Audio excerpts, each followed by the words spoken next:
Bonjour à tous et bienvenue dans votre rendez-vous de la mi-journée. Nous avons le plaisir aujourd'hui de recevoir Thomas Leleu. Bonjour. Bonjour. Merci beaucoup d'être avec nous sur l'antenne de Radio JM. Vous êtes considéré comme l'un des meilleurs tubistes au monde.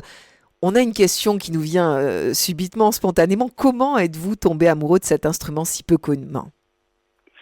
En fait, il n'y a pas de hasard puisque je suis né dans une famille de musiciens et mon père joue du cuba. Donc voilà. Donc pour moi, ça n'a rien de singulier puisque je l'ai vu dans le salon et je l'ai vu évidemment dans le cadre de concerts. En tout cas, mon père jouait du cuba et donc c'était assez finalement, la rencontre s'est faite assez naturellement. Vous avez commencé à quel âge ? J'ai commencé la musique quand j'avais 6 ans et le cuba, j'ai démarré, je sais pas, je devais avoir 11 ans, 12 ans, un peu plus tard. Et puis ensuite, le cuba que je joue aujourd'hui, j'avais une quinzaine d'années. J'imagine que ça a été aussi une fierté pour ce papa qui déjà pratiquait cet instrument. Mes parents, donc, qui sont tous les deux, mon père est tubiste, ma mère est pianiste, Mhm.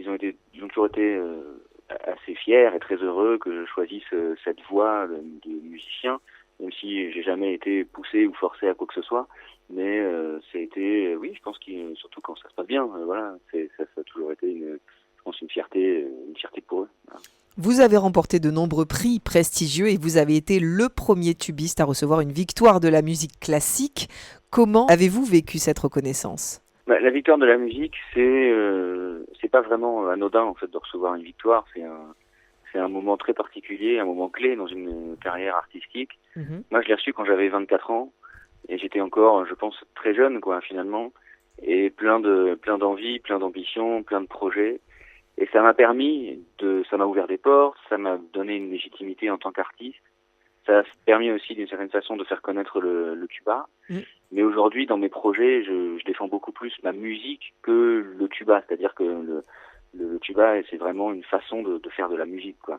Mais cette victoire, c'est certain qu'elle m'a permis d'aller au bout de certains projets, de rencontrer plein de musiciens et d'imposer quelque part le tuba dans des circonstances, dans des festivals, salles de concert dans lesquelles il n'aurait jamais été invité s'il n'y avait pas eu du temps de la musique, quoi. Et J'ai d'ailleurs d'être joué dans des pays ou dans des festivals où jamais il n'avait invité un tubiste avant, quoi. bien sûr, et pour le coup, vous êtes le premier tubiste à recevoir cette victoire.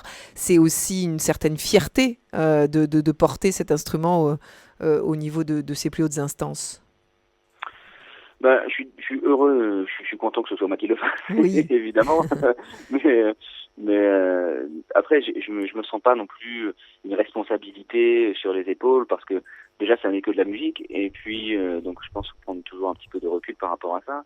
Mais c'est sûr qu'il faut j'essaye de faire de la musique de façon assez populaire, assez grand public, même si je suis sur 2 champs d'activité en musique classique et en pop, jazz. Mais ma musique, celle que j'écris, elle est quand même assez simple d'accès. Et ça, c'est quelque chose que je souhaite vraiment faire. Et le tuba, je pense, me permet de le faire. Alors justement, on parlait des vertus de la musique. Nous vivons une période particulièrement sombre avec une actualité difficile au niveau politique, au niveau social, au niveau économique. On est quand même, c'est assez difficile en ce moment. Et j'aimerais vous, en tant que musicien, que vous m'expliquiez en quoi justement la musique peut aujourd'hui nous réunir aussi, être vecteur, pourquoi pas, de fraternité entre les communautés. Est-ce que vous avez vocation aussi à porter ce message en tant que musicien ? Complètement, même si c'est sûr que la situation est extrêmement tendue, même dans le milieu culturel, artistique. Enfin, je veux dire, l'économie culturelle, musicale s'effondre, et donc c'est extrêmement compliqué. Mais moi, je crois que quelque part l'art porte en lui quand même une dimension, comme vous l'avez dit, fraternelle. Et puis l'art est fait pour rapprocher les peuples entre eux. Et ce projet Outsider, qui est mon projet pop que je défends depuis plus d'1 an maintenant sur scène, et je vais jouer à Marseille. C'est la rencontre entre un musicien classique et des musiciens de jazz. Et les musiciens classiques que je suis, et les 5 musiciens derrière moi qui sont des musiciens de jazz. En fait, c'est un véritable terrain de jeu, d'échange. Ce sont des échanges musicaux, des échanges culturels, des façons d'apprendre la musique qui sont complètement différentes. On n'apprend pas de la même façon quand on fait du jazz que quand on fait du classique. Il y a l'oralité, on joue des musiques de musique sud-américaine, musique arabo-andalouse, musique pop, jazz. Enfin voilà, il y a toutes les couleurs musicales, toutes les cultures musicales. Et c'est ça qui est très fort. Et on se rend compte que sur 1 heure et demie de concert, les gens, peu importe d'où ils viennent, peu importe la musique qu'ils apprécient au départ, il y a toujours un moment donné où ils peuvent se retrouver parce que je pense que c'est la diversité qui fait que ça rend intéressant les choses. Et la musique, de par sa diversité, je pense, a le pouvoir de rassembler les gens, les peuples, et en tout cas de les aligner, si je puis dire, au moins le temps d'un concert.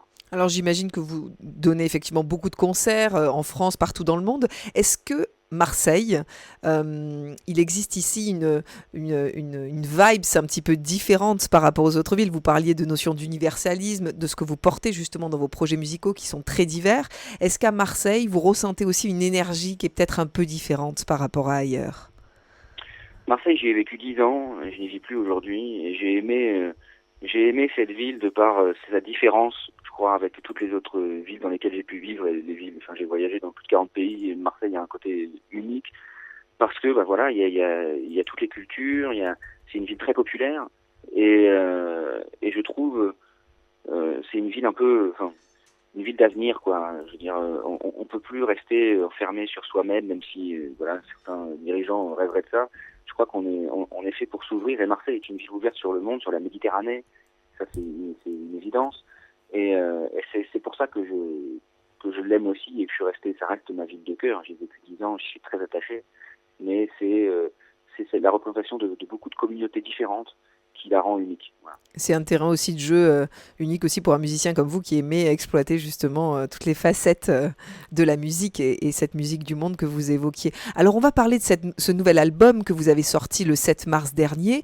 Parlez-nous un petit peu du travail que vous avez projeté dans ce nouvel opus. Ce nouvel album, il s'appelle On Tour, donc en tournée, et c'est mon premier album live. Donc c'est mon 6e album, mais le premier live. Il fait suite à un an de tournée, et où j'ai voulu, vous savez, un album studio, il y a toujours un côté un petit peu aseptisé. Et le projet s'appelle Outsider, ça c'est l'album studio qui est sorti en mars de l'année dernière.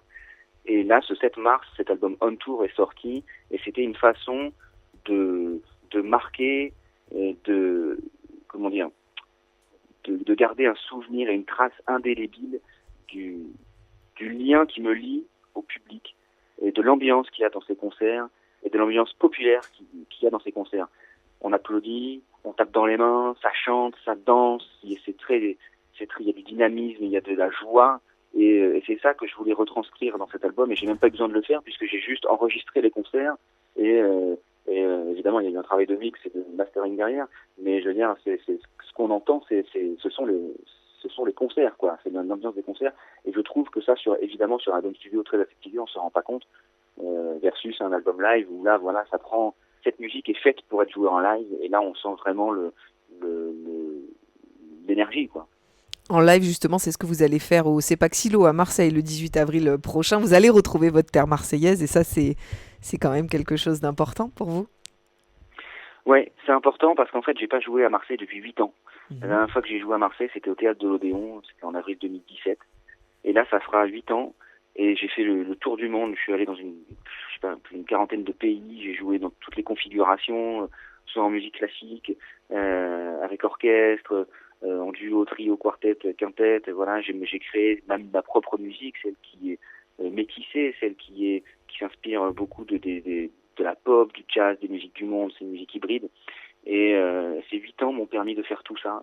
Et c'était important pour moi de revenir à Marseille, ma terre natale, celle qui m'a vu naître en tant qu'artiste, parce que je suis arrivé là, j'avais 19 ans, j'étais tuba solo à l'orchestre de l'Opéra de Marseille, et un jeune post-adolescent, plein d'idées et plein de projets. Ces projets, j'ai pu les faire, et aujourd'hui, je voudrais offrir ce moment au public marseillais ce 18 avril 2025. Et dans quelle salle? Le Cepaxilo, c'est quand même quelque chose d'impressionnant aussi de se dire que vous avez aujourd'hui la capacité évidemment de remplir cette belle salle de Marseille. Bah, j'espère qu'elle sera remplie. J'espère que le public répondra présent. Mais c'est vrai qu'on s'est posé la question dans quelle salle on pourrait faire ce projet. Et puis il y a ce silo, moi que j'ai vu construire quand j'étais Mhm. à l'Opéra de Marseille, et dans ce quartier qui a été complètement rénové. Et puis donc j'ai eu la chance d'y jouer en tant que musicien d'orchestre. J'ai joué une fois en soliste en musique classique pour un événement, et c'est une salle que j'aime beaucoup. Et puis voilà, comme ça, qui fait face à la mer, à la rade de Marseille. Et voilà, c'est toute une symbolique aussi. Qu'est-ce que vous retenez justement de vos années à l'Opéra de Marseille? J'imagine que vous êtes toujours en lien, peut-être, avec des gens avec qui vous travailliez à l'époque. Je suis toujours en lien avec certains musiciens. Et ça a été 10 années avec des hauts et des bas. Il y a eu forcément, comme dans n'importe quel domaine, vivre à 88 musiciens, c'est pas toujours facile. Il faut s'accorder. Et c'est 88 musiciens d'un même milieu artistique et ils doivent s'entendre. Et c'est ça qui est le dénominateur commun, ça reste la musique et l'envie de bien faire. Mais parfois, c'est vivre en communauté, c'est difficile. Et j'en garde des souvenirs heureux, évidemment. J'ai entendu, écouté les plus belles voix du monde, jouer les plus beaux répertoires. C'est une expérience unique. Enfin, je veux dire, c'était une chance, même si j'ai énormément travaillé pour y arriver, mais de pouvoir accéder au poste de tuba solo à 19 ans.